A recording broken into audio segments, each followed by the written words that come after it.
Bom dia, pessoal. Aqui é o professor Carlos. Vamos a mais uma videoaula explicando o roteiro de atividade 4. Então, nós temos aqui nesse roteiro de atividade o seguinte: o tema são números, potências com expoentes fracionários, a habilidade de efetuar cálculos com esses números. E aí nós vamos direto lá, rapidinho, para o primeiro exemplo. Então, vocês estão vendo aqui uma potência com expoente, é uma fração, 2/3. Eu posso convertê-la ela numa radiciação, uma raiz, com a seguinte condição. Então, nós temos aqui o denominador 3, virando o índice da raiz, ele fica aqui para o lado de fora, e o numerador, ele fica como sendo o expoente. Ele vai lá para dentro da raiz, como expoente da base 5, tá? A potência de base 5. Vocês estão vendo aqui o 5, ele continua em ambos os casos, 5 e 5. Ou seja, a base da potência permanece. E aí você lembra disso, tá? O denominador vai para fora, o numerador vai para dentro. Então, esse é o esquema, tá? Não esqueça.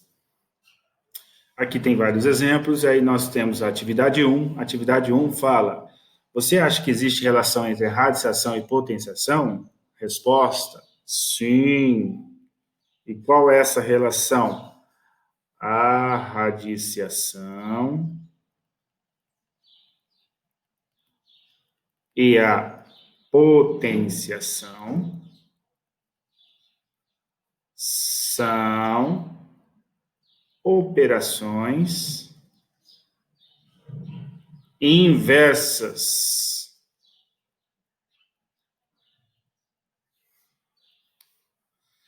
Tudo bem? Então, o que significa operação inversa? Uma faz, uma desfaz. É igual adição e subtração, multiplicação e divisão, são operações inversas, ok? Uma depende da outra e vice-versa, tá? E aí você tem aquela escrita que você não pode esquecer.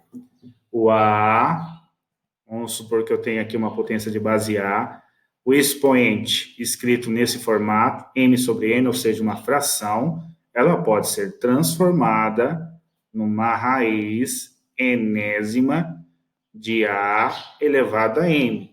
Então, lembra sempre disso. Ó.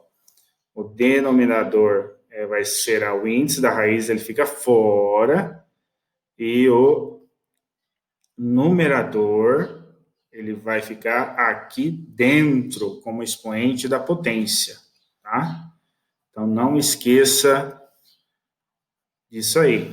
A gente vai usar nessa atividade essas transformações, ok? Então, nós vamos agora lá para a atividade 2. Atividade 2, essa aqui foi resolvida da videoaula junto com vocês, tá? Quem assistiu lá no Centro de Mídias, foi resolvida essa questão. Então, nós temos aqui uma multiplicação.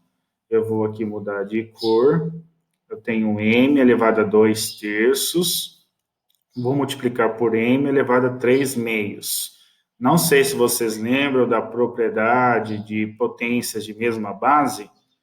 Eu conservo a base, que é m, o m está aqui embaixo, e somo os expoentes. Na multiplicação de potências de mesma base, você conserva a base e soma os expoentes. Então, eu vou ter que fazer 2/3 mais 3/2, tá?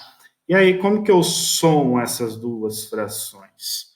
Bom, tem aquele método rápido, né? O método rápido seria fazer o seguinte: você faz o produto aqui dos denominadores, 3 vezes 2 dá 6, e aí você multiplica aqui cruzado. Então, aqui eu faço 2 vezes 2, aqui vai dar 4, mais, e aí você faz 3 vezes 3, vai dar 9, certo? Então, seria 4 mais 9.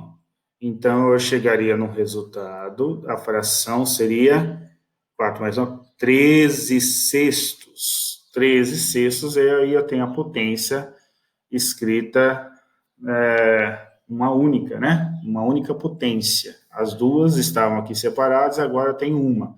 E eu posso escrever na forma de radical, lembra? Então, a base continua m, vai aparecer uma raiz. Esse cara que está aqui, que é o denominador, é o índice da raiz.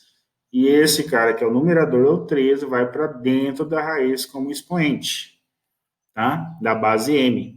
Beleza? Então, é isso. Aqui eu poderia simplificar, tal, né? Eles até deixaram assim, né? Nesse formato, porque aqui eu posso simplificar ainda, mas você fazendo essas duas respostas aqui já é o suficiente, tá bom? E aí você vai lá na última atividade, que é a atividade 4, que é as operações envolvendo radicais. Então, perceba que eu tenho duas raízes. Aqui é uma raiz quadrada. Raiz quadrada a gente não precisa colocar, mas eu vou colocar aqui que raiz quadrada, toda vez que fala quadrado, aqui tem que ser 2, da raiz quarta de 8. Então, aqui eu simplesmente vou transformar numa única raiz. Então, o que eu vou fazer? Eu vou transformar isso aqui numa única raiz, o 8 continua, o 8 aqui dentro da raiz. E aí eu faço o que com esses índices? A operação é de multiplicação. Então, eu vou fazer 2 vezes o 4. O que é 2 vezes o 4? Dá 8. Então, aqui significa que eu tenho uma raiz oitava de 8. Ok? Então, esse é o roteiro de atividade 4. Espero ter ajudado vocês nas dúvidas. Tchau, tchau.